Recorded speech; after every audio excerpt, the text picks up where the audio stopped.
He saved a girl from the wreckage after an accident, but when he saw the photo in her hand, he started crying uncontrollably. Douglas Reed tapped his fingers on the steering wheel. His watch showed 6:47 p.m., and he had been stuck in that traffic jam for over an hour. Through the window of his imported car, the lights in the buildings began to come on against the darkening sky. Another deal closed, he thought, glancing at the leather briefcase on the passenger seat. That agreement would be worth millions for his company, but Douglas felt nothing but a familiar exhaustion. The radio announced an accident up ahead as the cause of the congestion.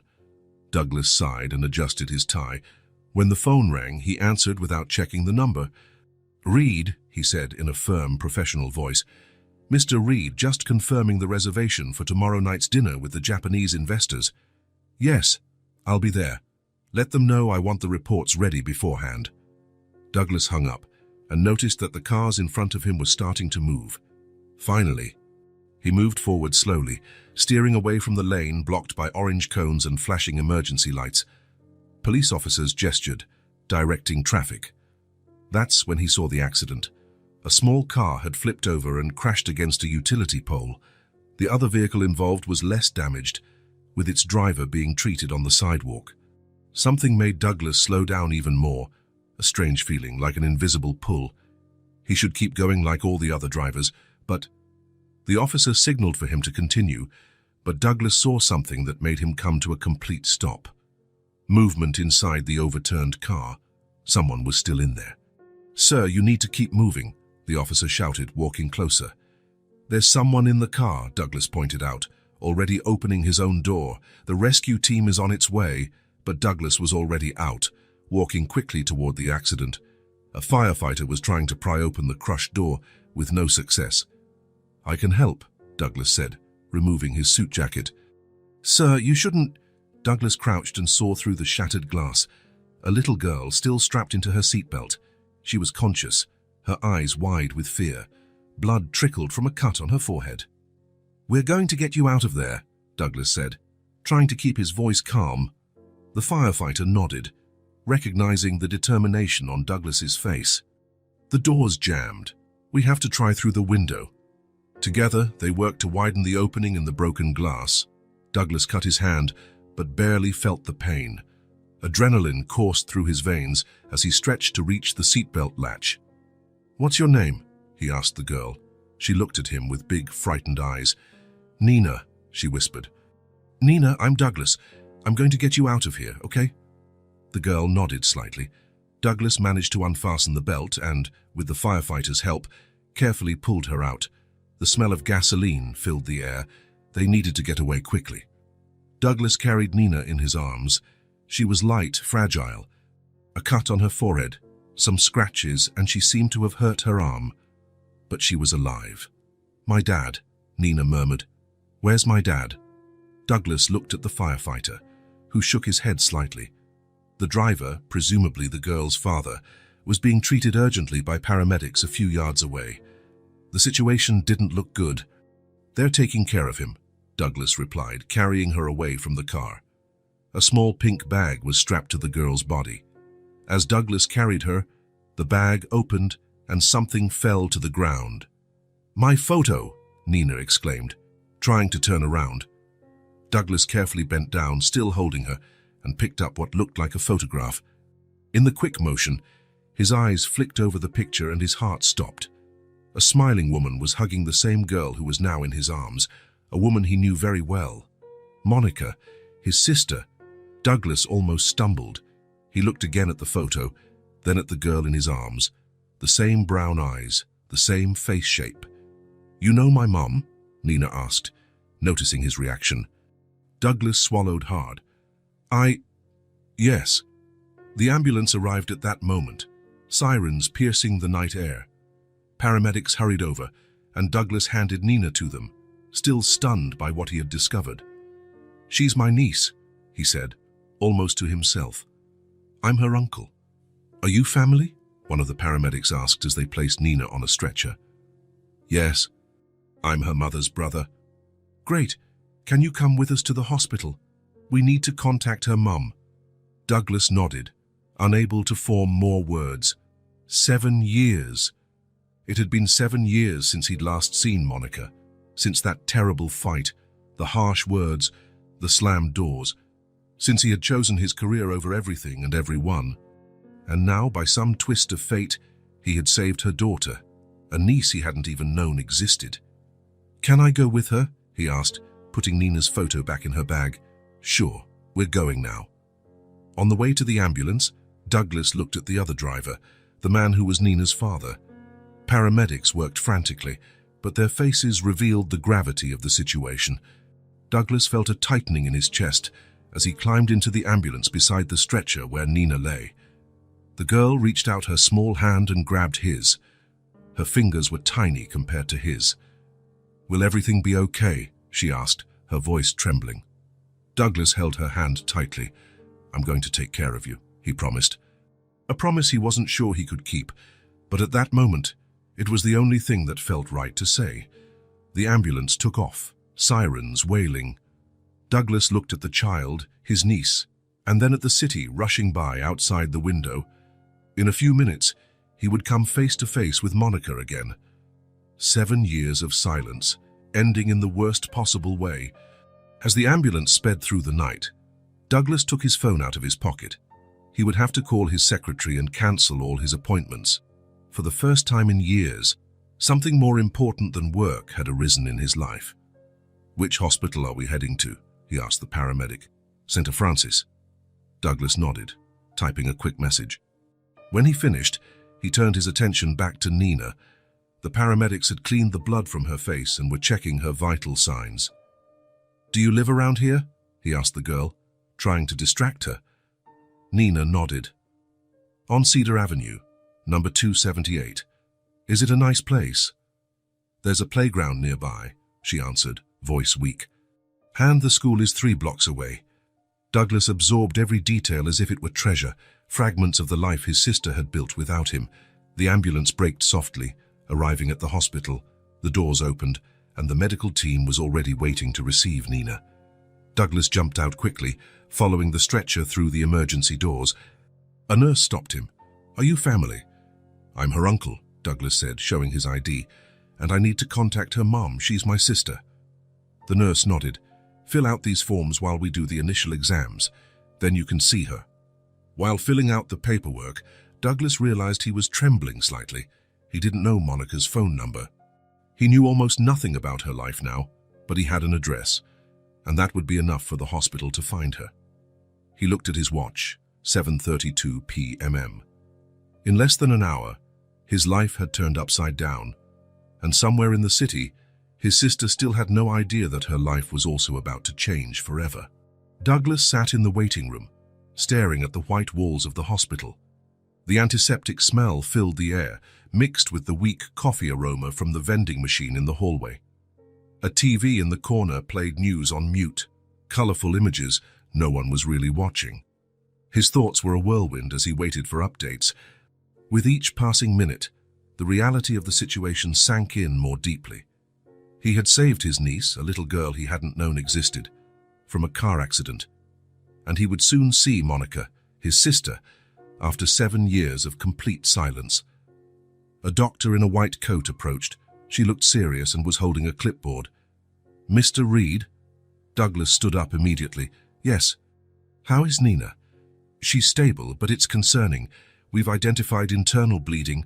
We need to perform urgent surgery." Douglas swallowed hard. "Do whatever it takes. I'll cover all the costs." "About her father?" The doctor paused, lowering her voice. "I'm sorry, he didn't survive his injuries. We did everything we could."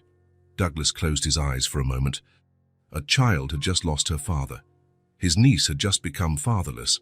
"Has her mother been notified?" he asked. "Yes. A team was sent to the address provided. She should be here any moment." As if summoned by those words, a commotion arose at the emergency entrance. Douglas turned in and his heart stopped for an instant. Monica. She was running toward the information desk, her face contorted with worry. Her brown hair, shorter than Douglas remembered, fell over eyes that frantically scanned the area. She wore simple clothes, jeans, a t-shirt, a light jacket, so different from the images he had stored in his memory. My daughter, Nina Mitchell. They brought her in by ambulance." The receptionist began to respond, but Douglas was already walking toward them. Each step felt heavy, as though he were walking through water. Monica saw him before he could speak. Her face shifted from worry to absolute shock. For a moment, she was completely still, as though she'd seen a ghost. "You?" The word came out almost as a gasp. Douglas stopped a few steps away. "I was there," he said simply.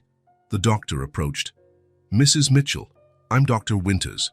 Can we talk about your daughter?" Monica tore her gaze away from Douglas, forcing herself to focus on the doctor.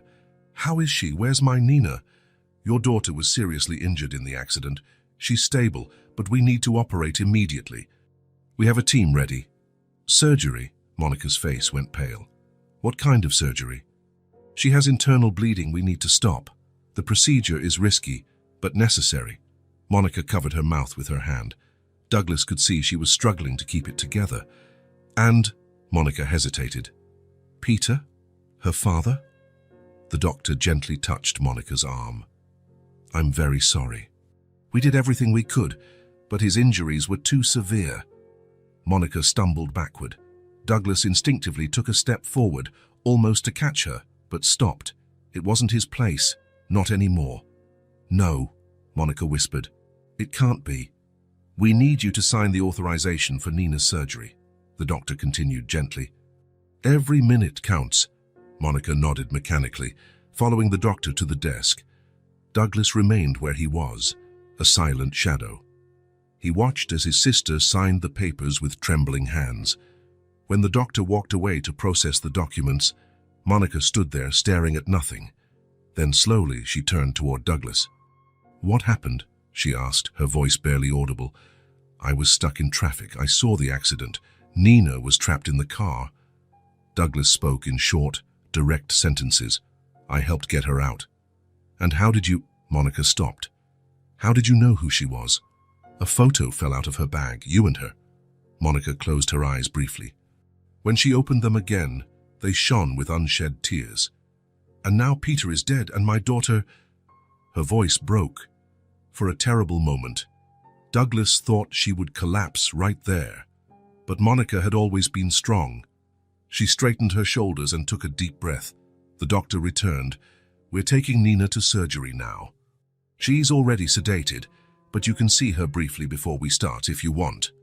Monica nodded and followed the doctor down the hallway. She paused after a few steps and looked back. "Are you coming?" Douglas hadn't expected that.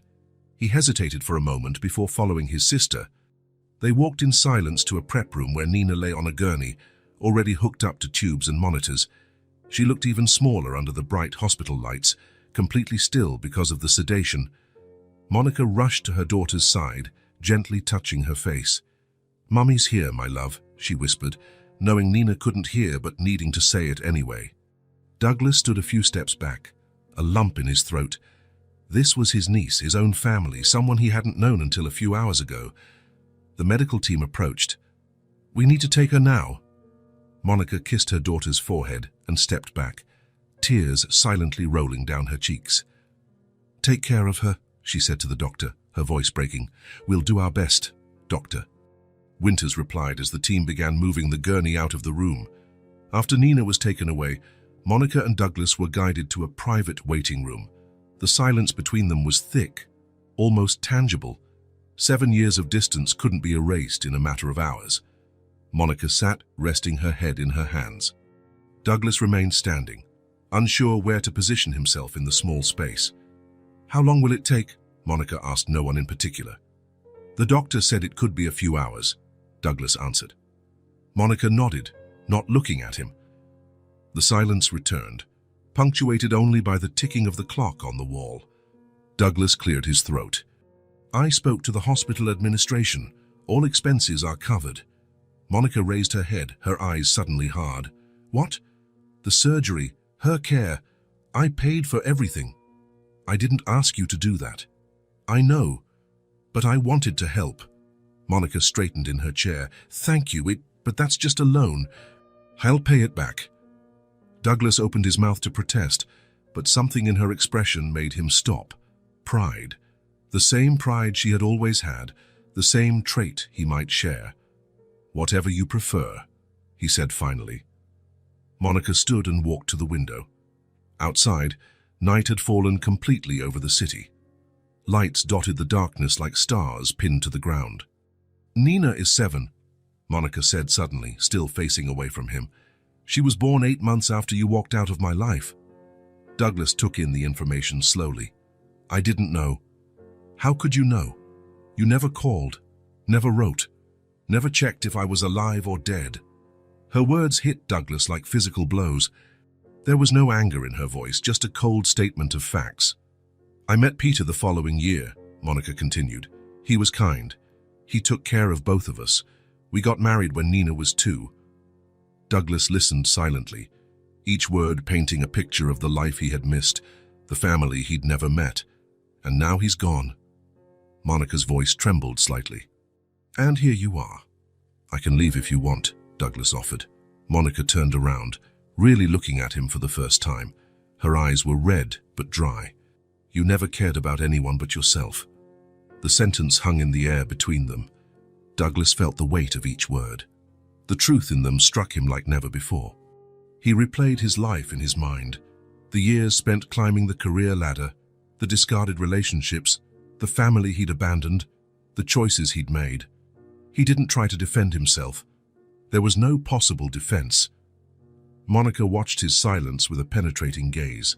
After a moment, she sat down again, suddenly looking drained. "You should go home," she said. "You've done your part." "I'd rather stay," Douglas replied calmly, "if that's okay." Monica shrugged, neither agreeing nor disagreeing. Douglas took it as permission and sat in a chair on the other side of the room. He took out his phone, dozens of notifications, emails, messages. For the first time in years, he turned it off completely. The hours dragged on. A nurse popped in occasionally with minimal updates. "The surgery is ongoing. The doctors are working." Empty phrases that offered little comfort. Douglas watched Monica discreetly, the fatigue on her face, the small lines at the corners of her eyes that hadn't been there 7 years ago, her hands twisting in her lap, betraying her anxiety. At some point, he went to the cafeteria and returned with 2 coffees. He offered one to Monica, who took it wordlessly, a small gesture of truce. "She looks a lot like you," Douglas said, after more silence. Monica glanced at him, surprised by the comment. "She has your chin," she finally replied. "The same as Mom's." The mention of their mother added another layer of unresolved tension. Douglas looked away, unable to face that wound too. Around midnight, Dr. Winters came into the room. They both stood immediately. "The surgery was successful," she said with a slight smile. "We managed to stop the bleeding. She's a fighter." Monica let out a deep sigh. "When can I see her?" "She's in recovery. We'll keep her sedated at least until tomorrow morning. Her body needs time to start healing." "Can I stay with her?" Monica asked. "Of course. Once she's in a room, you can stay by her side." After the doctor left, Monica sank into the chair and, for the first time since arriving, cried. Silent tears streamed down her face as she covered her mouth with her hand. Douglas felt an urge to comfort her, but stayed where he was. The gulf between them was too wide to cross with a simple hug. "She's going to be okay," he said softly. Monica nodded, wiping her tears with the back of her hand. "But Peter..." She couldn't finish the sentence. She didn't have to. The reality of his death was there, inescapable. Douglas waited for her to regain her composure. "I can help with the arrangements, if you need." "The arrangements?" Monica repeated bitterly. "Yes, I have to handle that too, don't I? My husband's funeral while my daughter is in the hospital." Douglas didn't reply. There was no adequate response to her pain. A nurse appeared at the door. "Mrs. Mitchell, your daughter is being moved to room 307. You can go with her now." Monica stood up. She looked at Douglas for a moment, as if wondering what to say. Finally, she spoke simply. "I'm staying with her tonight." "I'll stay around," he replied, "in case you need anything." Monica nodded slightly before following the nurse. Douglas was left alone in the waiting room, with only the ticking clock for company. He walked into the hallway and found a bench near the elevator. He sat down, feeling every minute of his 42 years weighing on his tired bones. The hospital around him continued its relentless rhythm. Hurried nurses, on-call doctors, the occasional beeping of equipment. Douglas thought about his life before that night. The empty penthouse, the office where he spent more hours than at home, the business dinners, the meetings, the deals, all the things he had considered important. Now, sitting on an uncomfortable hospital bench, he realized how much time he had lost. How many lives had gone on without him? Monica's, their mother's, and now Nina's. A niece he'd almost never known. A nurse passed by and looked at him curiously. "Are you all right, sir? Do you need anything?" Douglas shook his head. "I'm just waiting," he answered. "Waiting for what?" she asked. Puzzled, Douglas didn't know how to reply. Maybe he was waiting for a chance, or maybe just for dawn, when the world would have to keep spinning despite everything. As the night wore on, Douglas remained there, eyes fixed on the room number where his sister kept vigil over her sleeping daughter. The silence between them, built up over 7 years, was still there, but now there was something else. A little girl. A connection neither had expected, and maybe, hard as it was to admit, a chance to fix what had been broken.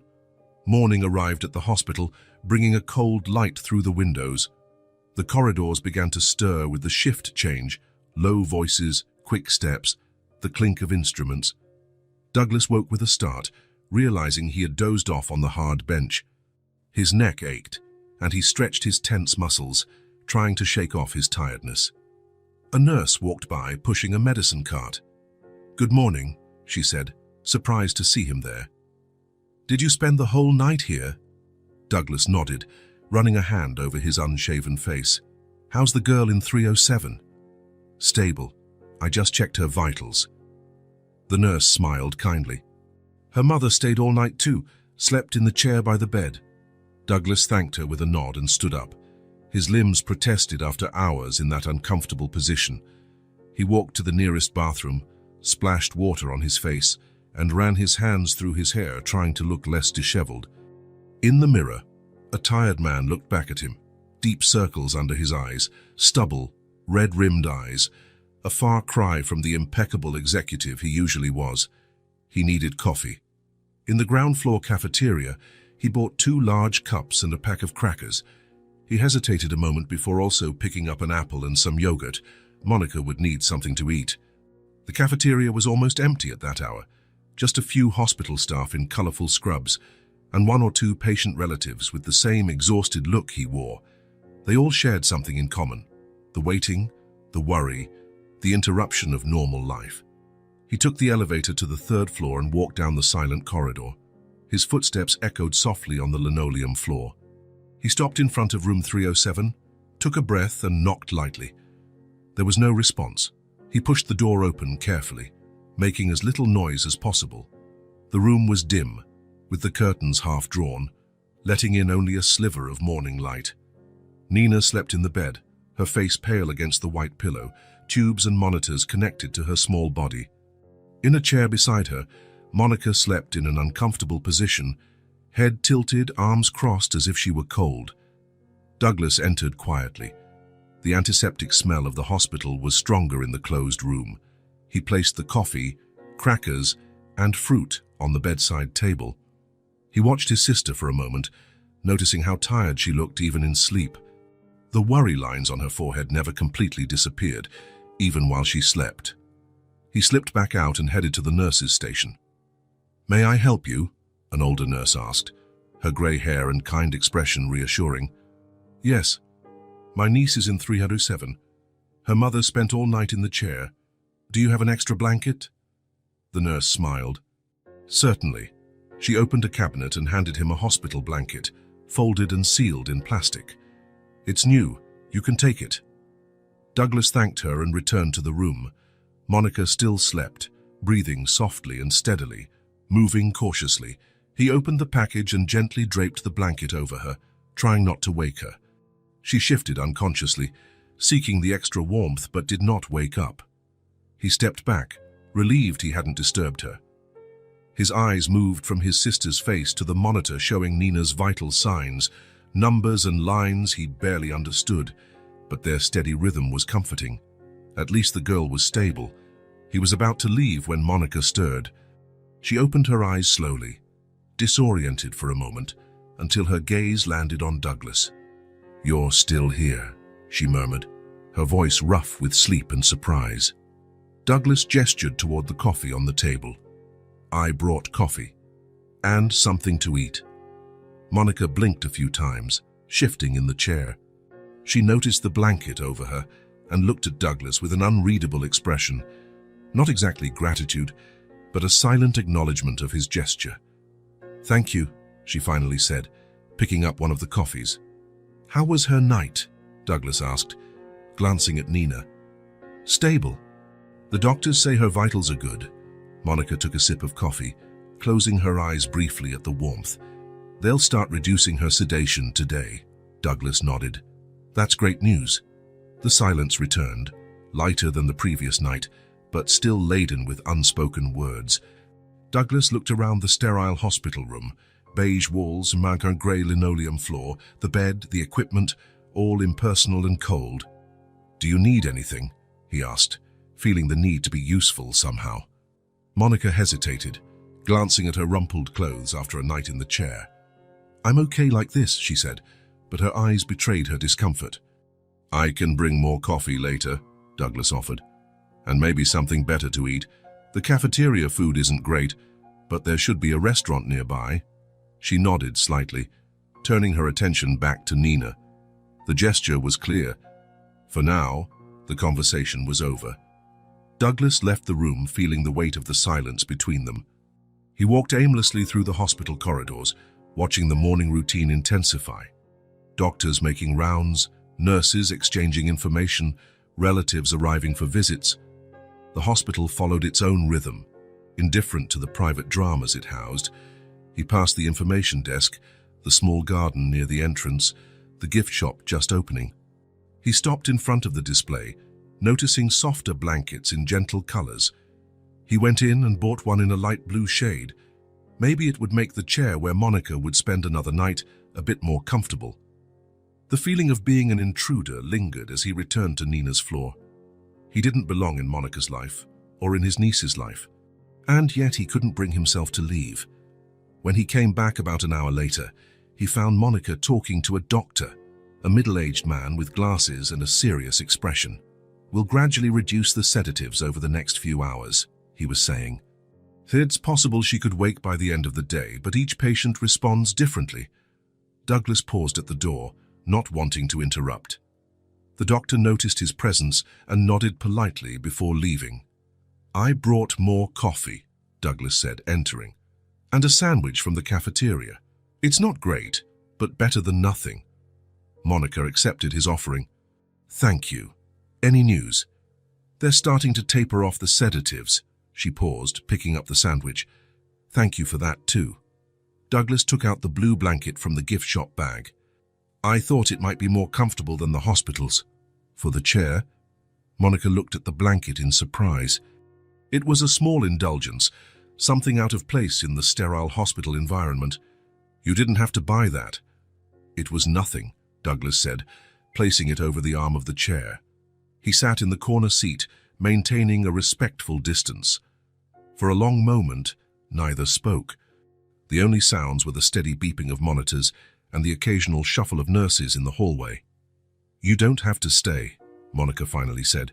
"I'm sure you have obligations." "Nothing that can't wait." She gave him a skeptical look. "I already called the office," he added. "Cancelled everything for today."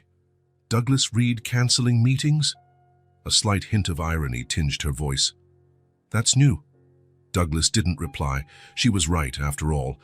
In recent years, nothing had been more important than his professional commitments. No family, no relationships, nothing. An administrative assistant appeared at the door. "Mrs. Mitchell, we have some forms that need your signature, insurance and a few authorizations." Monica sighed. "Now, if possible. There are quite a few documents." "I can help," Douglas offered. "I work with contracts." The man seemed relieved. "Great. We can use the family lounge at the end of the hallway." Monica hesitated, looking at Nina. "Go ahead," Douglas said. "I'll stay with her. If anything changes, I'll call you right away." She nodded and followed the staff member. Douglas stayed alone with Nina.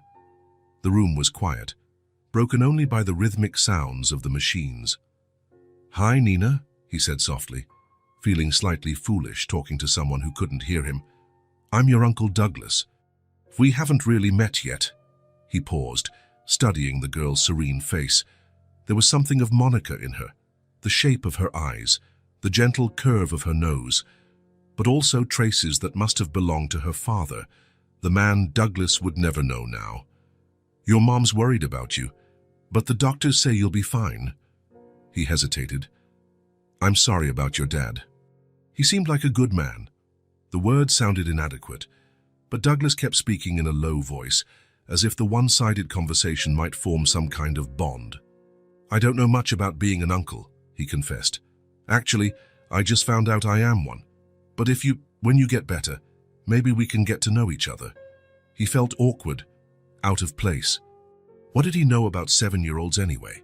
About what they liked, how they thought, what mattered to them? His life had been so focused on numbers, contracts, negotiations. It seemed he had forgotten how to speak to real people, especially a child. Monica returned nearly an hour later, looking exhausted. "So many papers," she said, sitting on the edge of the bed. "And questions. How will I pay? Who'll take care of her? Arrangements for—" Her voice faltered. "For Peter." Douglas looked away, giving her a moment of privacy for her grief. "Have you had lunch?" he asked. Monica shook her head. "I'll get something. What would you like?" "Anything." "I'm not very hungry." Douglas went downstairs, returned with a tray, soup, sandwiches, juice. He set it on a small table and pulled it closer to Monica. "Thank you," she said, tasting the soup without enthusiasm. The day wore on slowly. The nurse came in several times to check vital signs and adjust medication. The doctor returned for a quick exam. Monica received some phone calls on her cell, friends, co-workers, concerned people asking about her and Nina. The accident. Douglas left the room during those calls, giving her privacy. He used the time to call his office again, cancelling more meetings, postponing commitments. His secretary sounded confused by his instructions. "Cancel everything for tomorrow too," he said, "and let them know I might need to be out the rest of the week." "Mr. Reed, are you sure? The meeting with the Japanese investors, postpone it. But they came all the way from Tokyo to find a solution. Martha, I'm dealing with a family emergency." The words sounded strange to his ears. Family emergency. When was the last time he had thought in terms of family? After so many years dedicating every minute to work, it felt surreal to ignore it all now. But he couldn't imagine being anywhere else. The idea of sitting in a meeting room discussing profit margins while his niece lay in a hospital bed, while his sister faced the loss of her husband, was unthinkable. When he went back to the room, he noticed Monica shivering slightly in the hospital's strong air conditioning. She had the blue blanket over her legs, but still seemed cold. "Want me to ask them to adjust the temperature?" he asked. Monica shook her head. "It's fine for Nina, don't worry about me." Douglas noticed a half-finished coffee, already cold, on the bedside table. Without saying anything, he left and returned minutes later with a new cup, steaming hot. "Thank you," Monica said, taking the cup. "You don't have to keep doing this." "It's nothing." Monica sipped the coffee, watching him over the rim of the cup. "Why are you still here, Douglas?" The question was direct, without hostility, just genuine curiosity. "I don't know," he answered honestly. "I just know I need to be." Monica said nothing more, but something in her gaze shifted. A small opening, perhaps, in the wall of reserve she had built. Douglas settled into the chair in the corner, trying to be helpful without intruding. When a nurse brought a form, he helped Monica fill it out. When her coffee got cold, he fetched another. When he noticed her shifting uncomfortably in the chair, he found an extra pillow. Small gestures, tiny acts, inadequate compared to the gulf between them. But they were what he could offer. As the day wore on into afternoon, the hospital room began to show small signs of occupation, a magazine on the table, a half-full cup of water, the blue blanket folded on the chair when not in use, a bag of extra sandwiches for later, traces of presence, of continuity. A nurse came in to replace Nina's IV bag. "The doctor is pleased with her progress," she commented while working. "She's a strong girl." "Like her mother," Douglas said. Monica looked at him, surprised by the comment. A hint of a smile crossed her tired face, so brief that Douglas almost missed it. Around 5, as the sky began to turn orange outside, Monica broke the silence that had settled between them. "Mom died." The abrupt words hit Douglas like a punch to the stomach. On some level, he had known their mother was gone. He hadn't asked, hadn't confirmed, but he had known. Her absence in Monica's and Nina's lives was a silent evidence. "When?" he managed to ask, his voice hoarse. "3 years ago, cancer." Monica looked out the window, not at him. At least it was quick. A few months from diagnosis to the end. Douglas closed his eyes, a deep pain spreading through his chest. His mother, dead. Without him ever saying goodbye. "Why didn't anyone tell me?" Monica turned to him then, something new in her gaze. Not just anger or hurt, but a kind of disbelief. "I tried calling 3 times. Your secretary said you were in important meetings. I left messages." Her voice began to rise. "I sent an email. You replied 2 days later that you were in Japan closing a big deal and would call when you got back." Douglas remembered that email vaguely. He remembered thinking he would respond properly when he had more time. Then, as always, other matters arose. Other priorities. "Mom died, and you didn't even show up at the funeral. You were too busy. Just like our father." The final words were spat out. Douglas felt their impact, the comparison he had always feared.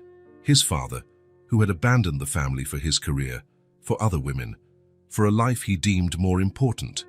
The man Douglas had sworn he would never become, and yet, unknowingly, he had followed exactly the same path. Douglas didn't try to defend himself. There was no defense. For the first time, he truly faced the damage he had done. Not just the rift with his sister, but his complete absence when she needed him most, when their mother needed him most. "There is no excuse," he said at last, his voice low and controlled. "No, there isn't," Monica agreed. A nurse entered just then, interrupting what might have become a heated argument.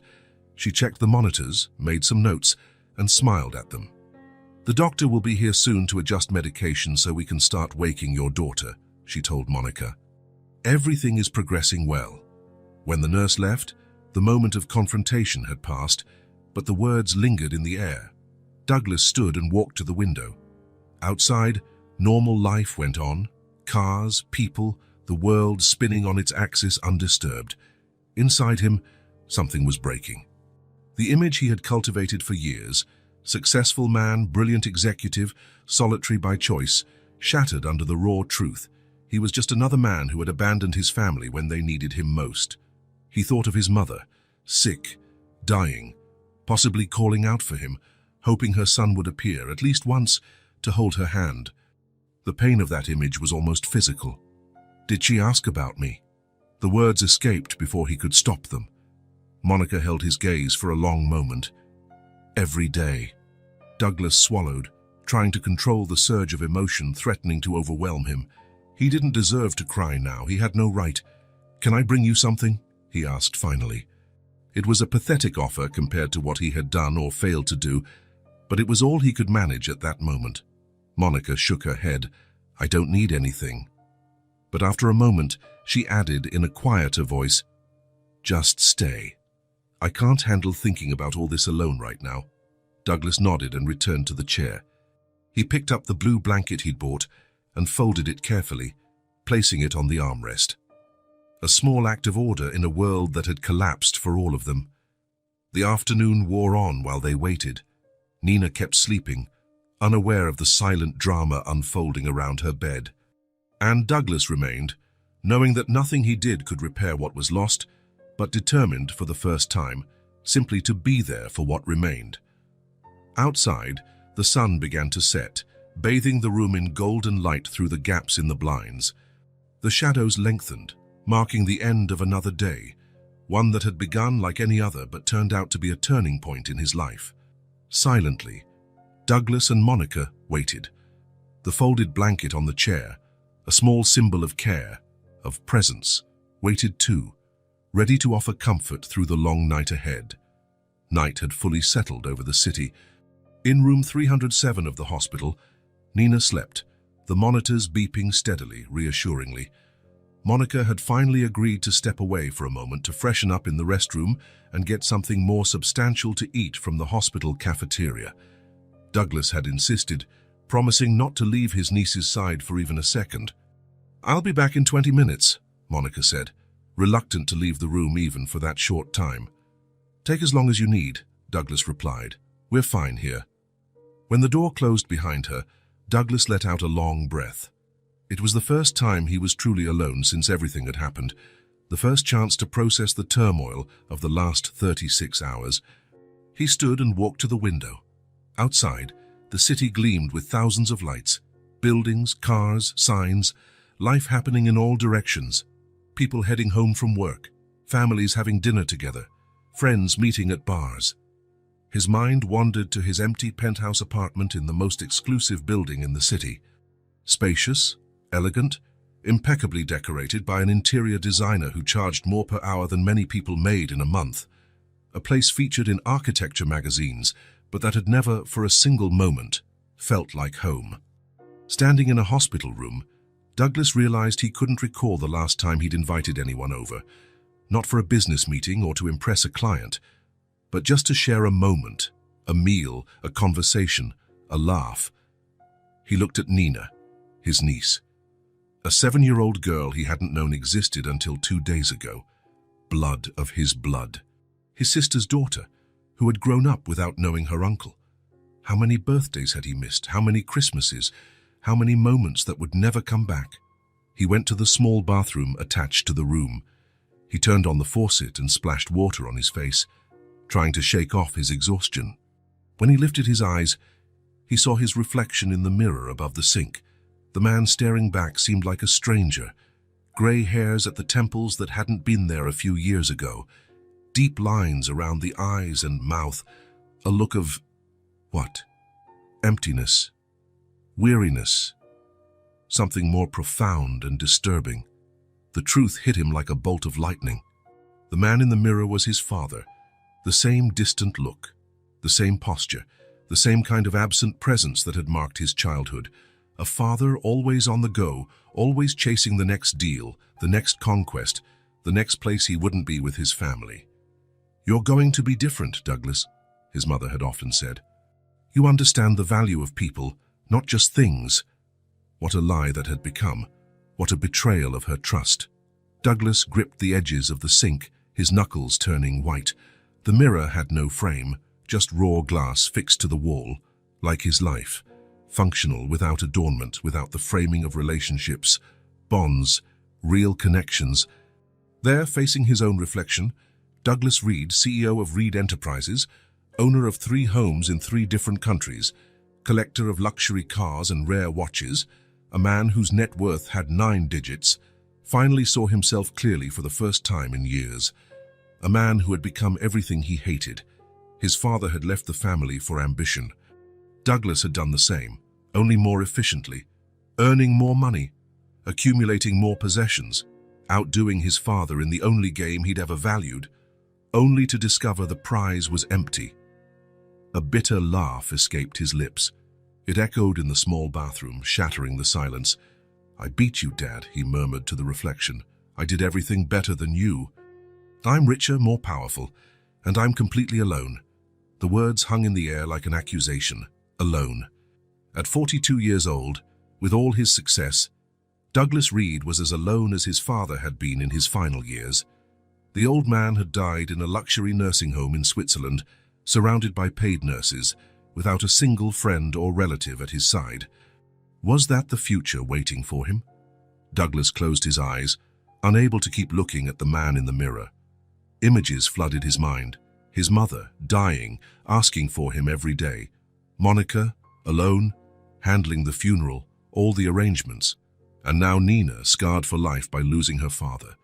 Growing up without the extended family she should have had. A family he had chosen to ignore. When he opened his eyes again, something had changed in his reflection. Not physically, but an expression in his gaze, a new determination. "No," he said quietly but firmly, "I don't want to keep doing this." The words sounded like a vow, a promise. It wasn't too late. He couldn't bring his mother back or erase years of absence, but he could be present now. He could try to fix what was still fixable. Douglas took a deep breath, splashed his face once more, and returned to the room. He approached Nina's bed and gently adjusted the blanket over her. "I'm going to do better," he whispered. "I promise." He sat in the armchair and picked up his phone. Dozens of unread emails, messages, notifications, his business world clamoring for his attention. With deliberate movements, he composed a new email addressed to his company's board of directors. "I need to inform you that I'll be away indefinitely due to a family emergency. Jonathan Miller will take over my responsibilities until further notice. All appointments should be rescheduled or delegated to the appropriate teams. I will not be available for meetings or calls in the coming days." He reread the text, considering its impact. The stock value would probably dip when the news broke. Investors would be nervous. Competitors would try to capitalize on the apparent instability. For a moment, the old Douglas hesitated. He had worked tirelessly to build his empire. Was he really willing to risk it all? He looked again at Nina, at the empty chair where Monica had spent so many hours, and he hit send. The sound of the door opening made him turn around. Monica was back, looking slightly more rested, carrying a cup of tea. "Everything okay here?" she asked, going immediately to check on Nina. "All quiet," Douglas replied. "The doctor stopped by to check her vitals. They're gradually reducing the sedatives." Monica nodded, taking her place in the chair beside the bed. Her eyes were red, maybe from exhaustion, maybe from crying. Douglas remained silent for a few minutes, watching her, his younger sister, the little girl with braids who had followed him everywhere when they were kids, the determined teenager who decided to study art against their father's wishes, the strong woman now facing the worst crisis of her life. "Monica," he began, his voice low so as not to disturb the hushed atmosphere of the room. "I've been thinking—" She looked at him, waiting. Douglas swallowed. The words he needed to say were stuck in his throat, blocked by years of pride, excuses, self-deception.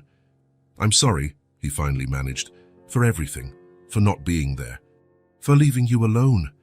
Monica's eyes widened slightly, surprised. She hadn't expected that from him, from the brother who never admitted mistakes, who always had a justification or a rational explanation for his choices. "When Mum got sick," he continued, his voice choked. "There's no excuse. I should have been there. Should have taken your calls, answered your emails, cancelled anything to be with you." Monica didn't respond. Her gaze was intense, as though trying to gauge his sincerity. "I became—" Douglas paused, searching for the right words. "I became what I always swore I wouldn't be. Just like Dad, maybe worse." Monica still said nothing, but something in her expression shifted. A slight softening in her eyes, a small tilt of her head. "I'm not asking you to forgive me," Douglas went on. "I just want you to know I'm truly sorry, and that I need to do better, to be better." Douglas waited, tense. He didn't know what to expect. Anger, more accusations, or maybe a request for him to leave. He would have deserved any of those. But Monica merely nodded slightly. She said nothing, made no move toward him.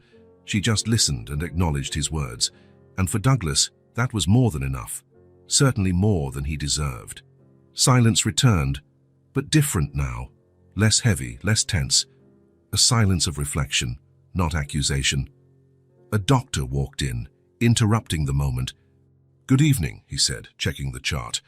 "We're going to make some adjustments to her medication. If everything goes as we expect, Nina should start waking up gradually over the next few hours." Monica sat up straighter. "Will she be in pain?" "We're controlling it with pain medication. She might be disoriented at first, which is normal. You just need to reassure her, remind her where she is and that she's safe." The doctor made the necessary adjustments and left. Monica glanced at the clock, nearly 10 at night. "You should go home," she told Douglas. "Get some rest, take a shower." Douglas shook his head. "I'd rather stay, unless you want me to go." Monica seemed to consider. For a moment, Douglas thought she would ask for privacy with her daughter. He'd respect that, of course. "You can stay," she said finally. "It'd be good to have help when she wakes up." Douglas nodded, feeling a wave of relief. It was a small step, minimal really, but it was a beginning. The night wore on slowly. Monica dozed in the chair, waking at every sound or movement from Nina. Douglas stayed awake, keeping watch, watching them both. Around midnight, he noticed Monica shivering again from the cold. Without a word, he took the blue blanket and draped it over her. This time she murmured a sleepy thank you before settling under the soft fabric. Douglas returned to his armchair in the corner. His phone vibrated, more emails, more messages, the world demanding his attention. With a decisive movement, he turned off the device completely. He looked out the window into the night. At the world he had chased for so long, sacrificing everything else in the process, a world that now seemed so small, so insignificant compared to what truly mattered. He turned back to Monica and Nina, his family, what remained of it, at least, people who barely knew him, who had every reason to resent his presence, but who, by some miracle, allowed him to stay. Douglas felt something he hadn't experienced in years, a sense of purpose that wasn't tied to money, power, or status, a basic human connection he had neglected for far too long. In the unframed bathroom mirror, he had seen the truth about himself, a painful but liberating truth. The man who had entered this hospital 2 days earlier was not the same man who now kept watch over his sister and niece in the dimly lit room. The old Douglas certainly would have found an excuse to return to work as soon as the crisis passed. He might have sent money or assigned some assistant to keep tabs on Nina's recovery. But the man now sitting in the hospital room knew there was no turning back. The choices he made from this moment on would determine not only his future, but the kind of person he would choose to be. "I don't want to keep doing this," he repeated in silence, renewing that vow as the night stretched on and a new morning approached, carrying with it the promise of a fresh start, of redemption, of second chances he wouldn't let slip away this time. Monica shifted in the chair, the blue blanket wrapped around her like a protective cocoon. Even in sleep, her hand stayed close to Nina's, ready to hold to reassure. Douglas watched that gesture, marveling at the connection between mother and child, at the unconditional love he saw. That was the kind of connection he had lost, had thrown away in exchange for empty achievements. An unframed mirror could reflect accurately, but it couldn't contain shelter or give context. Like his life, technically successful, but lacking the framework of love, family, the bonds that truly mattered. The first rays of sunlight began to slip through the blinds, heralding a new day.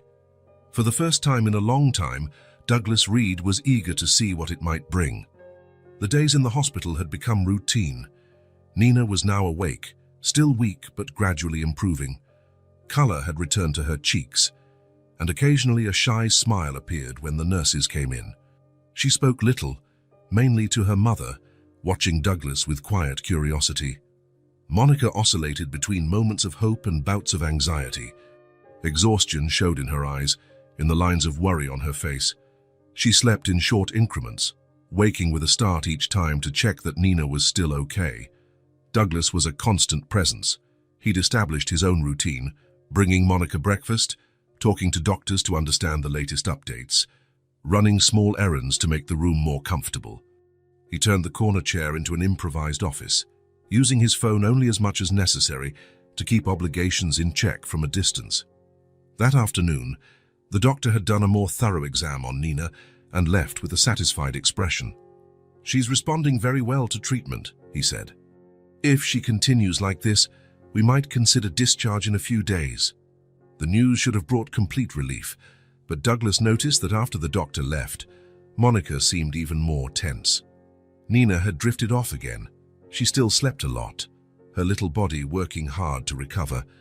The room was quiet, only the occasional footsteps in the hallway and the steady beep of monitors. Douglas watched his sister standing by the window, gazing outside without really seeing anything. Her shoulders were tense, her hands restless. "You should try to rest," he suggested gently. Monica shook her head. I can't. The doctor said she's improving. That's great news. I know, but something in her voice betrayed a deeper worry. Douglas approached, stopping beside her at the window. Outside, late afternoon bathed the city in golden tones. People were heading home to their normal lives. "What's bothering you?" he asked. Monica took a deep breath, still looking out. "And then what?" "When we leave here," her voice was almost a whisper, "how am I going to handle everything alone? Nina will need special care. I have to arrange Peter's funeral. The apartment, the bills, work." Her words spilled out faster and faster, as though a dam had burst. Douglas realized she had kept these concerns bottled up, focusing only on Nina's immediate recovery. Now, with the possibility of discharge looming, the reality of what came next hit her full force. "You're not alone," he said. "I can help." Monica let out a short, humorless laugh. "For how long, Douglas? Until your next big deal comes along?" The question stung, but it was fair. Douglas had no way to prove his intentions except through his actions right now. "For as long as it takes," he replied simply. Monica finally turned to face him. Her face showed the weariness of these past days, deep circles under her eyes, pale skin, eyes red from tears. "I've already lost so much," she said, her voice cracking. "I don't want to lose my daughter too." The vulnerability in her tone struck Douglas deeply. Monica, always strong, always determined, now revealing her greatest fear. A fear any mother would have, the fear of not being able to protect her child. Without thinking, Douglas reached out and took her hand. It was an instinctive gesture, something he hadn't done in years. To his surprise, Monica didn't pull away. Her fingers, cold and trembling, entwined with his. "She's strong," Douglas said, gently squeezing his sister's hand. "Just like you." Monica glanced down at their joined hands, as if the gesture surprised her as much as it did him. For a moment, she seemed about to say something, but then her eyes filled with tears. "Remember that time?" Douglas began, trying to distract her from her consuming fear. "When you broke your arm falling out of the tree in our backyard?" Monica blinked, surprised by the sudden topic change. "What does that have to do with anything now? You were 8. I was supposed to be watching you, but I was more interested in finishing my model airplane." A faint recognition appeared in Monica's eyes. "The old apple tree.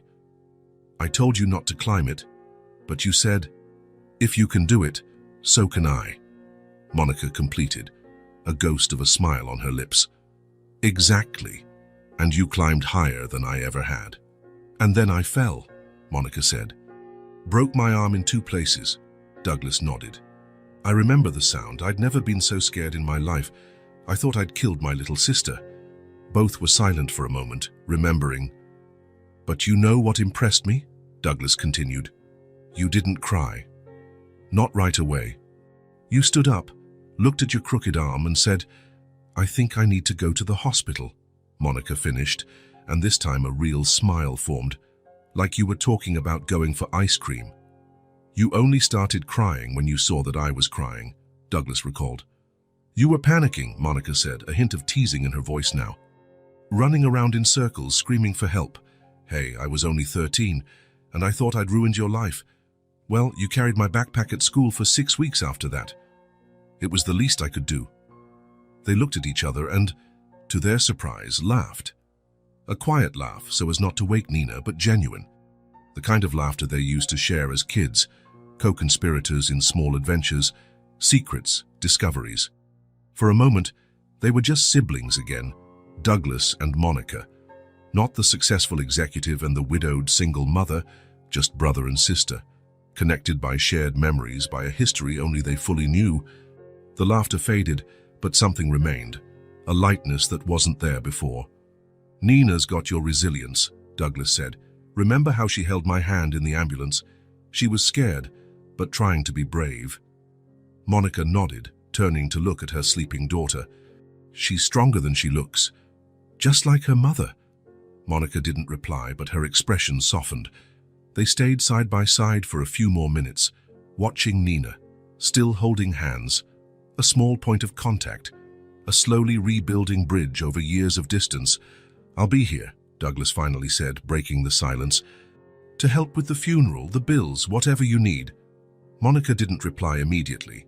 When she spoke, her voice had a different tone, not fully trusting, but perhaps willing to consider the possibility. "One day at a time," she said.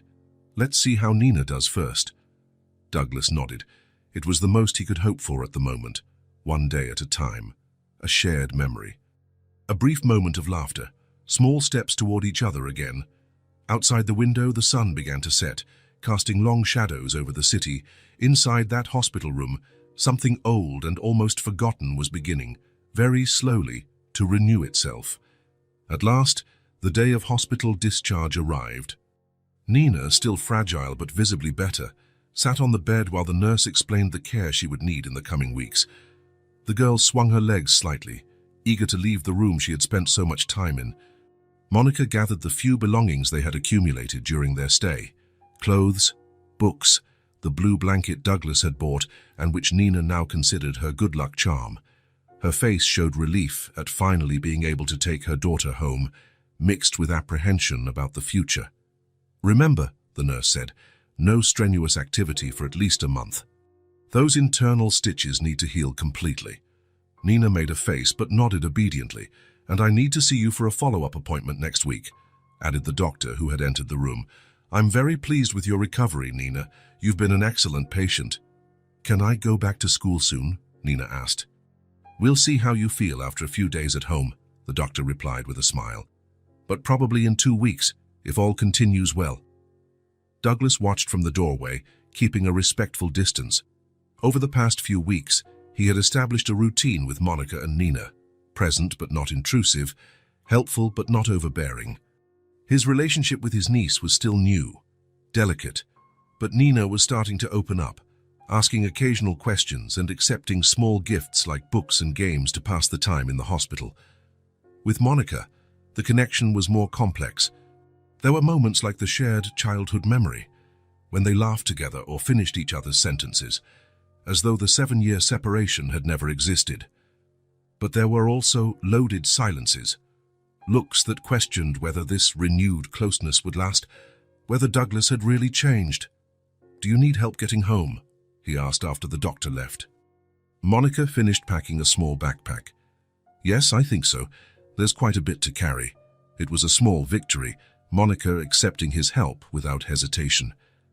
"I can carry this," Nina announced, trying to pick up a book from the bedside table and wincing when the movement pulled on her stitches. "Slow down, young lady," Monica said, rushing to help. "Remember what the doctor said." Douglas smiled at his niece. "How about I carry everything and you supervise to make sure I don't forget anything?" Nina considered the offer, then nodded seriously. "Okay. Don't forget Bunny." She pointed to the stuffed rabbit on the chair. "I would never forget Bunny," Douglas replied solemnly, placing the toy carefully on top of the backpack where Nina could see it. An orderly arrived with a wheelchair. "Standard procedure," he explained when Nina grimaced. "All patients leave in a wheelchair." While Monica helped Nina settle into the chair, Douglas's phone buzzed in his pocket. He glanced at the screen and saw Jonathan Miller's name, his executive VP. He ignored the call. A few seconds later, it buzzed again and again. "Is something wrong?" Monica asked, noticing his expression. "Nothing important," he replied, silencing the phone. "All set?" Monica nodded but looked suspicious. The phone buzzed once more, even on silent, and she raised an eyebrow. "Seems important." Douglas hesitated. "Maybe, but it can wait." "If you need to answer," he shook his head. "Later, let's get Nina home." The ride from the hospital to Monica's apartment was uneventful. Nina watched the city through the taxi window with renewed fascination, as if seeing everything for the first time. Douglas had offered to call his personal driver, but Monica refused, one of the small boundaries she still maintained. At the apartment, Monica settled Nina on the couch while Douglas brought in the bags from the hospital. The place felt different to him now. Not just a modest apartment he'd briefly visited to grab a stuffed rabbit, but the home where his niece was growing up, where his sister had built a life without him. "Would you like some tea?" Monica offered, heading to the kitchen. "Or coffee?" Coffee would be great, thanks. While Monica prepared the drinks, Douglas's phone buzzed yet again. This time it was a text from his secretary. Urgent. Japanese are threatening to cancel the contract if you don't attend the meeting today. Miller is trying to call. $250 million at stake. Douglas took a deep breath, feeling the familiar weight of business pressure. $250 million. The kind of deal that, until a few weeks ago, would have been his top priority. The kind of agreement that had built his reputation, his empire. Uncle Douglas? Nina's voice interrupted his thoughts. Will you stay for dinner? He looked at his niece, nestled among pillows on the sofa, her eyes large and hopeful. Before he could answer, his phone started ringing, no longer just a vibration, but the loud ring indicating a call from his office. You can answer, Monica said from the kitchen. It sounds like they really want to talk to you. Douglas nodded and walked to the window to take the call. Read. Douglas, thank God. Jonathan Miller's voice was tense, almost desperate. I've been trying to reach you for hours. I'm busy, Jonathan. What's going on? The Japanese delegation is here, all of them. We've been in the conference room for 2 hours, but they refuse to finalize without you. They say the deal is with Douglas Reed, not just the company. Douglas closed his eyes for a moment. He knew this kind of negotiation well, a matter of honor, personal trust. He'd spent months cultivating a relationship with these Japanese executives. Explain that I'm dealing with a family emergency. I did. They understand, but they leave early tomorrow. It's now or never. Douglas, $250 million. Out of the corner of his eye, Douglas saw Monica returning from the kitchen with 2 cups of coffee. Nina was flipping through a book on the sofa, occasionally glancing at him curiously. How long to get there? Douglas asked, more out of habit than intention. If you leave now, 40 minutes. I sent a car. It's waiting downstairs. Douglas felt a familiar jolt, the adrenaline of major deals, the urgency, the significance. For years, that feeling had been his fuel, his reason for existing. But now, strangely, it felt distant, like an echo of a previous life. He looked at Monica, who set the cups on the coffee table, pretending not to hear but clearly listening. At Nina, fragile but brave, just out of the hospital. His family, the family he had almost lost completely. Jonathan, he said at last, you'll have to close it without me. What? Douglas, you don't understand. They're leaving. The contract will... My priority right now is my family. The silence on the other end was profound. You have full authority to negotiate, Douglas continued. If they insist on speaking with me, set up a video conference tomorrow before their flight. That's the best I can do. Douglas, you've worked on this contract for... I know, and I trust you to finalize it. I have to go. Douglas hung up before Jonathan could protest further. He stood there for a moment, absorbing the weight of what he'd just done. $250 million. A contract he'd pursued for over a year. The kind of deal that would make headlines in the financial press, and he had chosen to stay. When he turned around, Monica was watching him.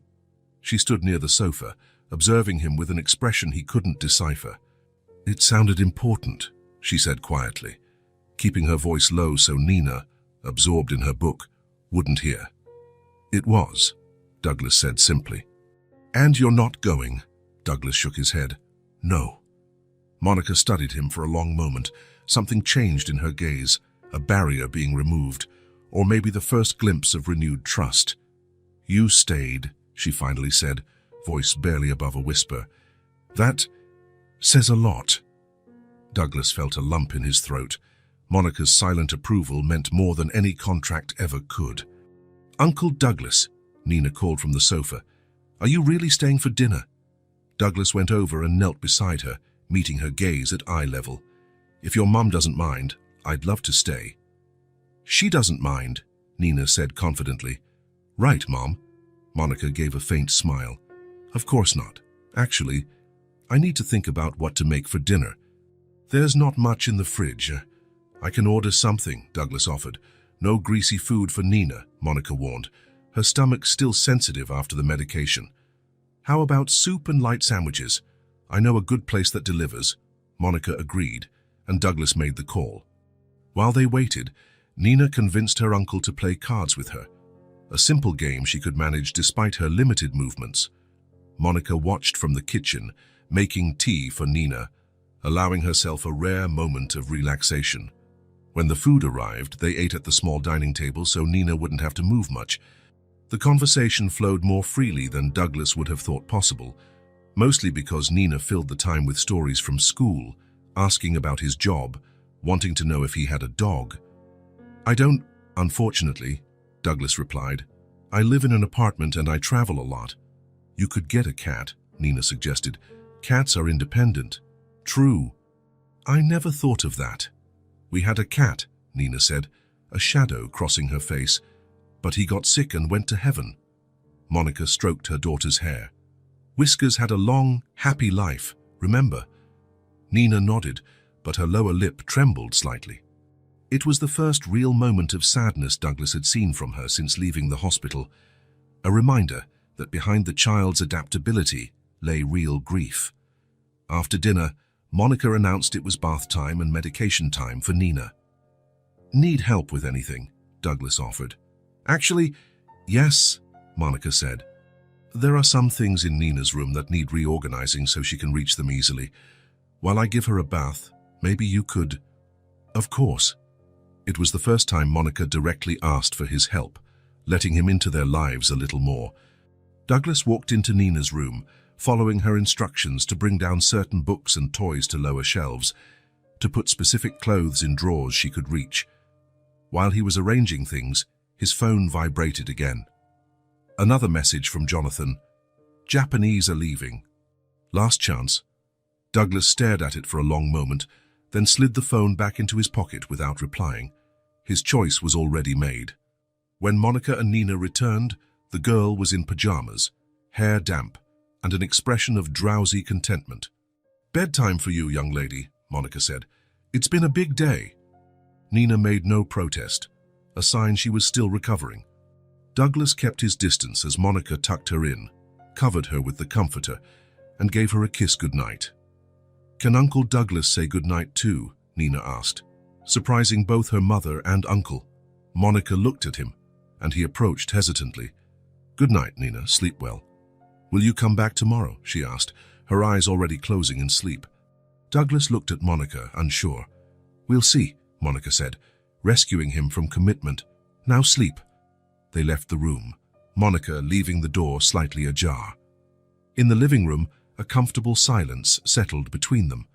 Douglas began clearing the dinner dishes. "I can handle that," Monica said. "I don't mind helping." She didn't insist, and together they cleaned the small kitchen. It was a domestic, ordinary moment, the kind of thing families do every day without thinking. But for Douglas, it was extraordinary. "Your phone didn't stop ringing today," Monica commented while drying a plate. "It must be really important." Douglas hesitated only a moment. "A big contract, with Japanese investors." "How big?" $250 million. Monica nearly dropped the plate. "Millions. And you just didn't go?" Douglas shrugged, trying to act more casual than he felt. "There are more important things." Monica set the plate on the counter and turned fully to him. Her eyes searched his face as if looking for something specific. "I want to be part of your lives," Douglas said, the words spilling out before he could stop them. "If you'll let me." Monica didn't reply immediately.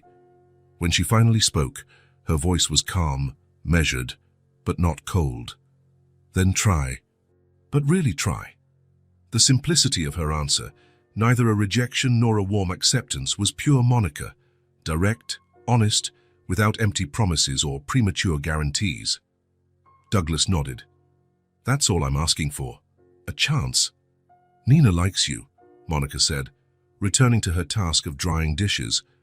"She doesn't usually open up so quickly to strangers." "She's amazing," Douglas replied. "Smart, observant. She has your eyes." "And your stubborn chin," Monica added with a small smile. "And the stubbornness too." They finished cleaning in a comfortable silence. Douglas grabbed his coat, getting ready to leave. "Thanks for dinner." Monica nodded. "Nina will ask about you tomorrow." It was almost an invitation. "I can stop by after work," he said, "if that's okay."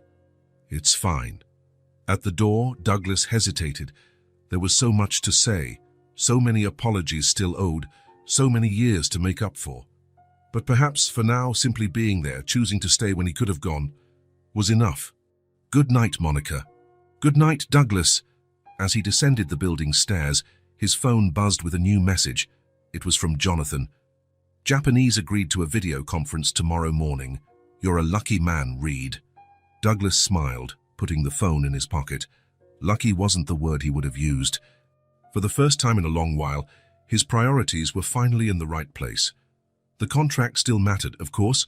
It was his job, his responsibility to the company and its employees, but not at the expense of his family. Stepping into the cool night air, Douglas glanced up at the lit window of Monica's apartment, where his sister and niece now slept. "Really try," she had said.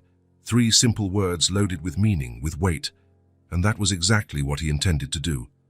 The morning sun filtered through the gaps in the hospital curtains, creating golden patterns on the linoleum floor. Douglas had arrived early, bringing coffee and muffins from a bakery he'd discovered 2 blocks away. The doctors had significantly reduced Nina's medication during the night, expecting her to fully wake that day, more alert than during her brief periods of consciousness in the previous days. Monica slept in the chair next to the bed, the blue blanket covering her legs. Even in sleep, she looked exhausted, her face etched with accumulated fatigue. Douglas set the coffee on the bedside table and quietly took his usual seat in the corner, not wanting to wake her. The days in the hospital had established a routine between them, a careful dance of constant but respectful presence. A slight movement on the bed caught his attention. Nina turned her head, her fingers twitching. Douglas stood up, unsure whether to call Monica or a nurse. Before he could decide, the girl's eyes opened, brown like her mother's, still drowsy, but more alert than at any time since the accident. Nina blinked a few times, adjusting to the light. Her gaze roamed the room, stopping on Monica, still asleep, and finally on Douglas, standing nearby, motionless. "Mum," she called softly, her voice small and hoarse from disuse. Monica woke immediately, years of maternal instinct triumphing over exhaustion. "Nina? I'm here, honey." She leaned over the bed, stroking her daughter's hair. "How are you feeling?" "Thirsty," Nina replied. "And hungry." Monica laughed, a sound of pure relief. "That's great. I'll call the nurse to get you some water and see what you can eat." While Monica pressed the call button, Nina continued watching Douglas, curiosity plain on her face.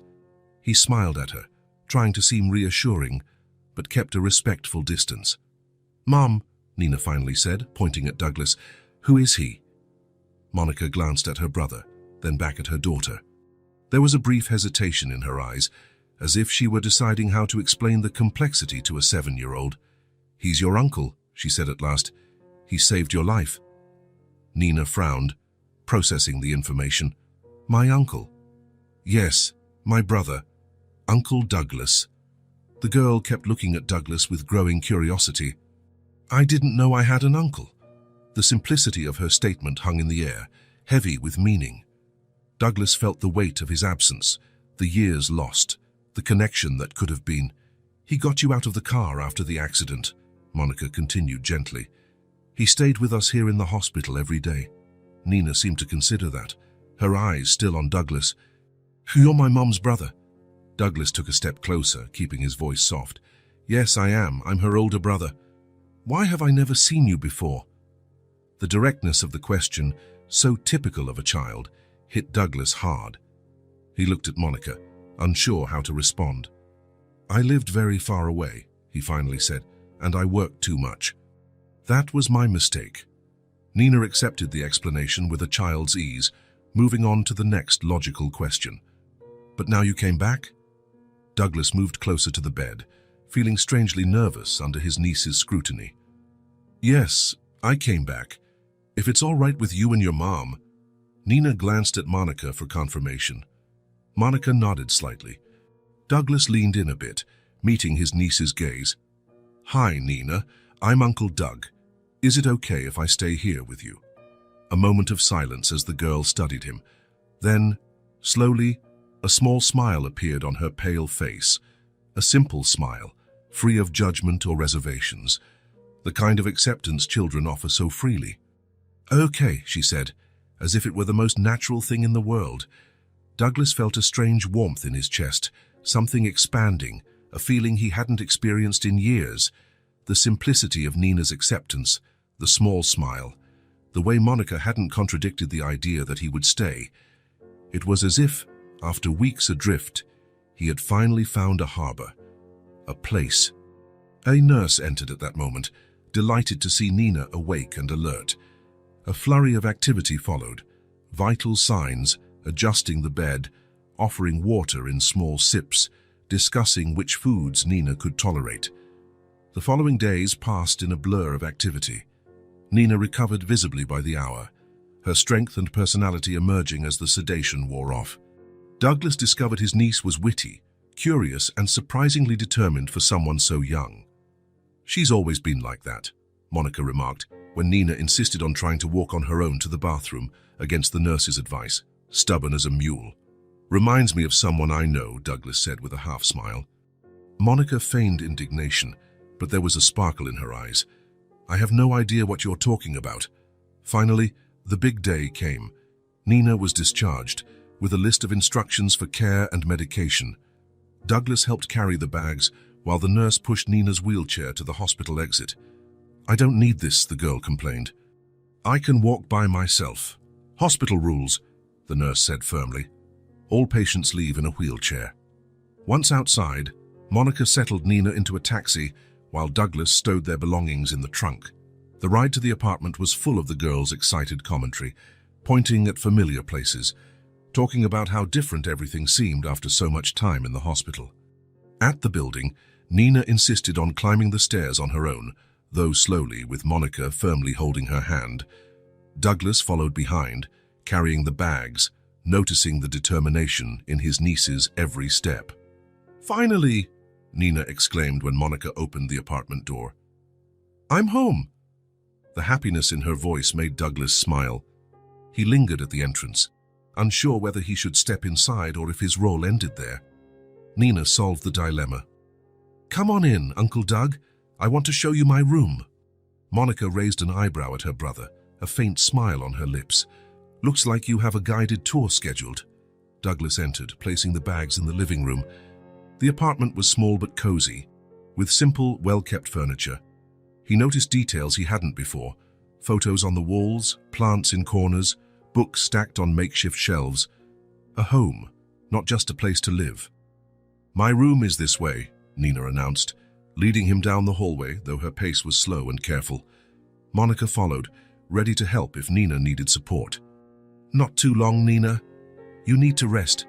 The girl's room was painted a light green with glow-in-the-dark stars on the ceiling, a bed with a colorful quilt, shelves filled with books and toys, drawings taped to the walls. It was the room of a child who was loved and encouraged to express her personality. "It's really cool," Douglas commented, genuinely impressed. "Who put up the stars on the ceiling?" "My dad," Nina answered softly. "He said that way I could see the sky even if it was cloudy." A brief silence followed the mention of Peter. Monica gently touched her daughter's shoulder. "He had a great idea," she said kindly. "And now you're home to see them again." Nina nodded, the momentary sadness quickly replaced by excitement as she showed her uncle her treasures. "Look at my rock collection and my books. This one is my favorite, about a girl who becomes friends with a dragon." Douglas listened attentively, fascinated by the window into his niece's world. After a few minutes, Monica intervened gently. "I think it's time you rested, Nina. You've had a busy day." The girl pouted, but was clearly tired. "Is Uncle Doug staying?" Monica glanced at her brother. "If he wants to, he can stay for dinner." "I'd love to," Douglas said quickly. Monica helped Nina settle in for a nap and returned to the living room, where Douglas waited, trying not to appear out of place. "She likes you," Monica commented, heading to the kitchen. "Want some tea?" "Yes, please." Douglas followed her, noticing the flickering light over the sink. Monica saw his gaze. "It's been like that for weeks," she explained. "Peter was going to fix it, but..." Her voice faltered slightly. I'm still not used to the idea that I have to handle these things on my own now. I can take a look, Douglas offered. I know some basic electrical work. Monica looked surprised. You, the big executive? Douglas grinned. Believe it or not, I was once young and broke. Learned to fix a few things. Monica pointed to a small toolbox under the sink. Go ahead. While the water heated, Douglas examined the light, finding a loose contact that was easy to fix. The flickering stopped, shining steadily. Impressive, Monica said, handing him a cup of tea. What else can you do? There was a faintly teasing tone in her voice, reminiscent of their old sibling dynamic. I'm a man of many talents, he replied with mock solemnity. Monica laughed, a light sound that made Douglas realize how much he had missed it. The afternoon passed peacefully. Nina woke from her nap feeling hungry. Douglas offered to go grocery shopping, as the fridge was nearly empty after the hospital stay. I can make a list, Monica said. No need, Douglas replied. Just tell me what you both like to eat. While Monica described Nina's favorite foods and their basic needs, Douglas listened carefully, memorizing every detail. It wasn't just a shopping list. It was a map of their daily life, the small things that made their world work. When he returned, carrying multiple heavy bags, he found Nina settled on the sofa with a book, looking tired but content. Monica helped him put everything away, seeming slightly embarrassed when he insisted on paying for it all. You're doing so much already, Douglas. It's the least I can do, he said simply. Together they prepared a simple dinner, homemade soup and fresh bread he'd bought at the bakery. Nina watched from the kitchen table, recounting school stories and occasionally asking Douglas about his work. During dinner, Douglas noticed the faucet was leaking. Without comment, after they finished, he grabbed the toolbox again and replaced the worn washer. You don't have to fix everything, Monica said, watching. I don't mind, he replied, testing the faucet to make sure the drip had stopped. I like being useful. It was true, he realized with surprise. There was something deeply satisfying about repairing small things, about helping in tangible, immediate ways. So much of his career was abstract, money moving digitally, contracts on paper, power and influence in boardrooms. Here in this small apartment, a fixed faucet was a real accomplishment, a gesture that meant something in the real world. After dinner, he insisted on washing the dishes while Monica helped Nina with her nightly bath and medication. Moving around the little kitchen, Douglas felt an unfamiliar sense of peace. He didn't evaluate the space, mentally calculate how much it would cost to renovate or improve it. For the first time in his adult life, he wasn't trying to exert control over an environment, wasn't mentally rearranging, upgrading, dominating. He was simply helping, serving without expectation, without a hidden agenda, carrying bags, fixing a light, washing dishes, small tasks that somehow felt more meaningful than all the mergers and acquisitions he had ever negotiated. When Monica returned, she found him putting away the last of the dishes. She watched him silently for a moment. Nina is asking if you'd like to say goodnight, she finally said. Douglas followed her to the bedroom, where Nina lay nestled among pillows, Bunny clutched tightly. Thanks for dinner, Uncle Doug, she said drowsily. And for bringing Bunny from the hospital. It was my pleasure, he replied, surprised at the surge of emotion he felt at hearing Uncle Doug spoken so naturally. Will you come back tomorrow? He looked at Monica, uncertain. We'll see, Monica said, sparing him from a direct answer. Now get some sleep. They went back to the living room, where Douglas picked up his coat, getting ready to leave. She's warmed up to you fast, Monica remarked. She's usually more reserved around strangers. I'm not exactly a stranger, Douglas said. I'm her uncle, Monica nodded, something softening in her expression. Yes, you are. At the door, Douglas hesitated. Am I really welcome tomorrow? I don't want to intrude. Nina would be disappointed if you didn't come, Monica replied. And honestly, the help is nice. It was a significant admission from someone as independent as his sister. I'll be here, he promised. As he descended the stairs, Douglas felt a strange lightness, almost unfamiliar. Monica's apartment walls weren't lined with marble. The furniture wasn't designer. The view wasn't spectacular like his penthouse. But there was something in that home that his luxurious apartment had never had. Something he now understood he'd been searching for without knowing: belonging, purpose, connection.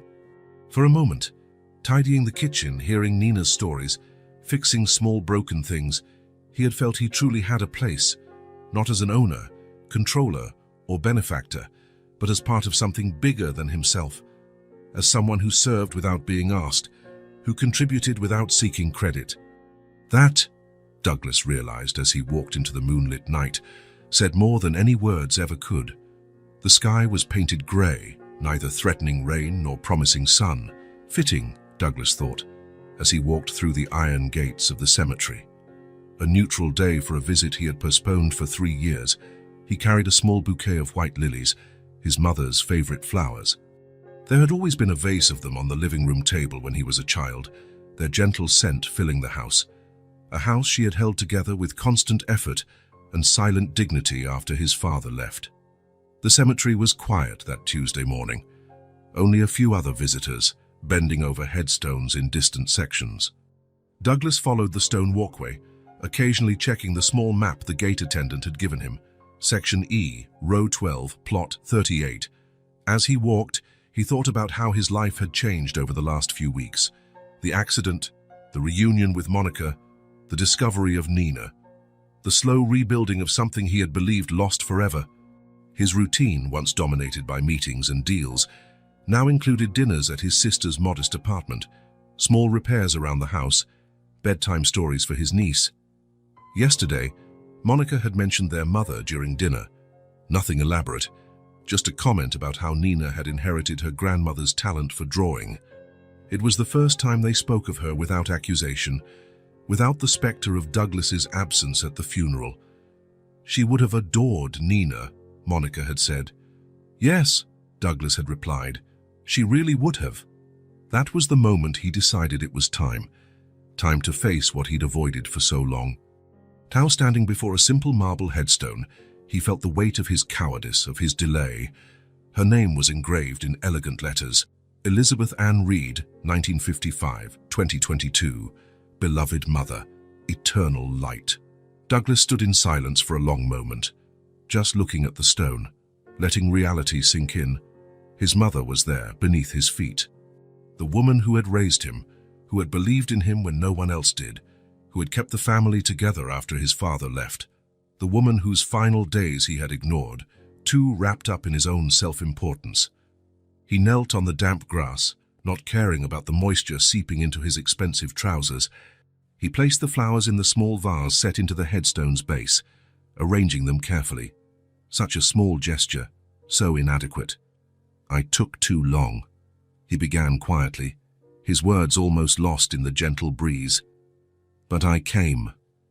I'm sorry I didn't spend more time with you. Sorry I only just got here. His voice wavered. Douglas took a deep breath, feeling a tight knot in his throat. He had rehearsed what to say in his mind, but now the words felt small, too weak to carry the weight of his regret. I was arrogant, greedy. Each word was difficult, as though saying them out loud made them more real. And I lost what matters most in life, my family. A bird sang in a nearby tree, its clear note cutting through the cemetery's silence. Douglas watched it for a moment before continuing. I'm trying to fix things, though. The usual formality of his language slipped away, replaced by something simpler, how he spoke when he was just Elizabeth's son, not the powerful Douglas Reed. I saved my niece in an accident. I got close to Monica again. She's giving me a chance. The wind gently ruffled the lily's petals. Douglas pictured his mother tending the garden in their old backyard, her hands always busy, always creating beauty even in hard times. Nina's 7 now. She's as smart as Monica, with the same stubborn chin that runs in our family. A slight smile touched his lips, despite the pain. You would have loved her, Mom. She asks questions all the time, draws beautifully, collects rocks of all possible treasures. He paused, realizing he was rambling, maybe stalling to avoid the real reason for his visit. Facing himself, the truth of his choices.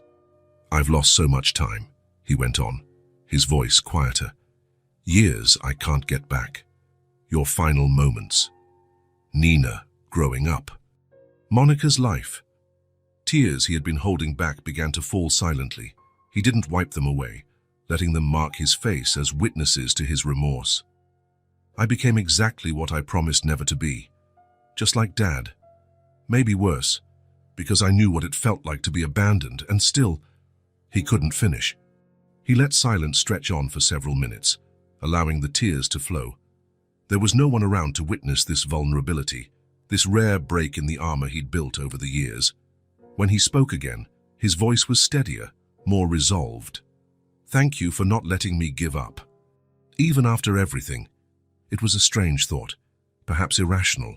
How could she have stopped him from giving up, being gone herself? Yet he felt there was an invisible thread connecting him to her, a thread of light guiding him back home when he was most lost. "Monica says you asked for me every day," his voice caught again. "That you never lost hope I would come back." An elderly couple walked by in the distance, arms linked, carrying flowers in their hands. Douglas waited until they passed to continue. "I can't change the past. Can't go back and be there when you needed me. But I promise I'll honor what you always wanted, for us to be a family. For me to be a better man than my father." He gently touched the headstone, feeling the coolness of the marble under his fingertips. "You always said, better late than never." A sad smile crossed his face. "I hope that's true." Douglas stayed there for a while longer, now in silence. No more words were needed, just presence, acknowledgement, and the truth finally faced. The truth of his failures, but also of his chance for redemption. When he finally stood, he felt oddly lighter, as though a weight he'd carried for years had been, if not removed, at least recognized. He adjusted the flowers one last time, the white lilies shining against the grey stone. "I'll be back soon," he murmured, "and not just me. When Nina's stronger, when the time's right, the whole family will come." With a final glance at his mother's grave, Douglas walked back along the stone path, leaving behind not just flowers but the sincere tears of a man who had finally found his way home. Sunday dawned with an impossibly blue sky, the kind of day that seems custom-made for perfect moments. The small yard behind Monica's building was rarely used by other residents, making it an almost private space for them on that sunny morning. Douglas arrived early, carrying bags of charcoal, marinated meat, fresh vegetables, and a box of cheese bread rolls that Nina had mentioned loving. The modest grill in the yard, though hardly comparable to the professional setup in his penthouse, had its own charm, signs of use, stories told by each scratch and stain. "Are you sure you know how to use that?" Monica teased as he inspected the grill. "You'd be surprised by my hidden talents," he retorted, feigning indignation. "Being a grill master was my plan B." Monica laughed while arranging a simple table under the shade of a tree. "Where'd you learn that?" "Believe it or not, I used to grill in college. It was the only way to make sure I had something to eat at parties." 3 months had passed since the accident, 3 months of patient rebuilding, small progress, a presence that felt increasingly natural, daily visits turned into regular dinners, then weekends spent together. Douglas still managed his work but had completely redefined his priorities. Nina ran around the yard, her laughter filling the air like music. She showed no outward signs of her injuries anymore, the scars hidden by clothes, and the pain no longer present. The loss of her father still lingered in her eyes at times, a flicker of sadness appearing unexpectedly, but her natural resilience kept her moving forward. "Uncle Doug? Look what I found." She ran up to him, cupping her hands carefully around something. Douglas crouched down to her level. "What do you have there, scientist?" Nina opened her hands slowly, revealing a small green frog. "Isn't it pretty? Can I keep it?" I think it has a family waiting for it somewhere," Douglas gently explained. "How about we build a little garden pond someday? Then maybe it and its friends will come visit." Nina's eyes lit up at the idea. "Really? A real pond?" "A mini pond," he clarified with a smile. "We'll have to plan with your mom." Nina nodded solemnly, then ran off to show her temporary treasure to Monica, who was making lemonade at the small side table. Douglas turned his attention back to the grill, carefully lighting the charcoal. The familiar smell brought unexpected memories, Sunday barbecues at home when he was a boy, before his father left, his mother making salads in the kitchen, Monica running in the backyard, not so different from Nina now. "Need any help, chef?"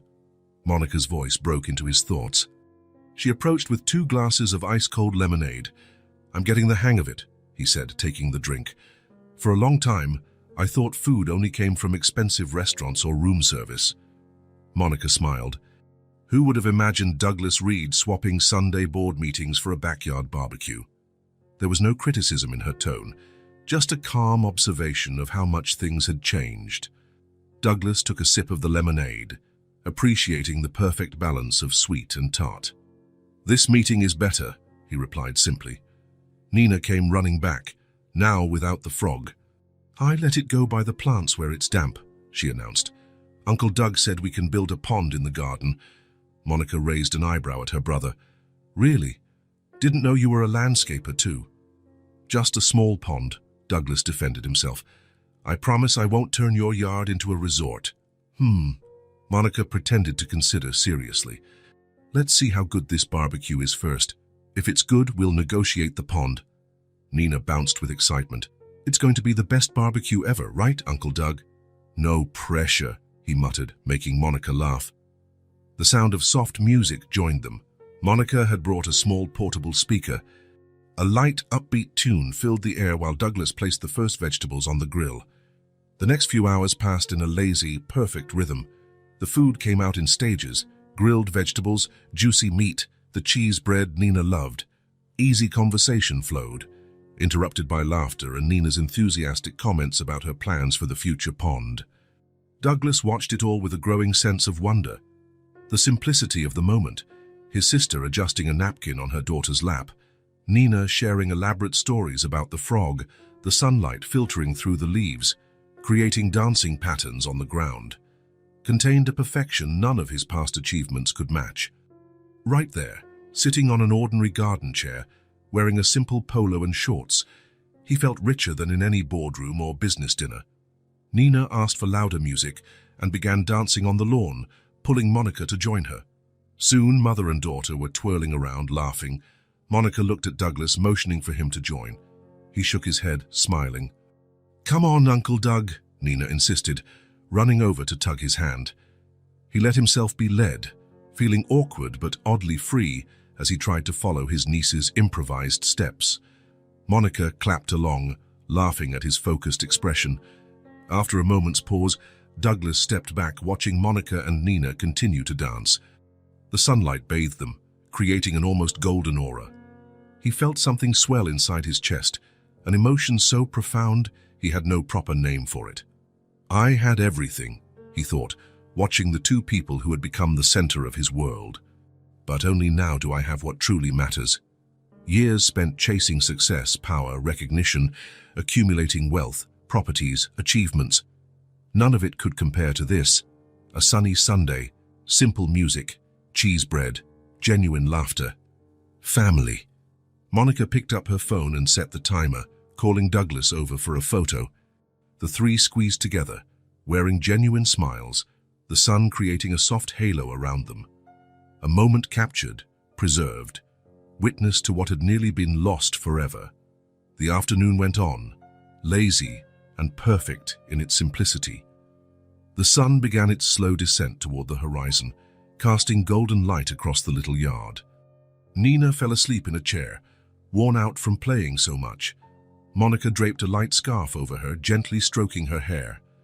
Sitting beside his sister, Douglas took in the scene as a privileged observer, witnessing the true meaning of life unfold before his eyes.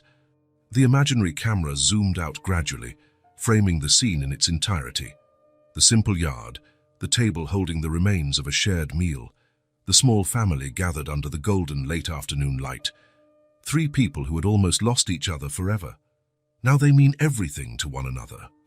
If this story touched your heart, subscribe to the channel and turn on notifications so you don't miss the next ones.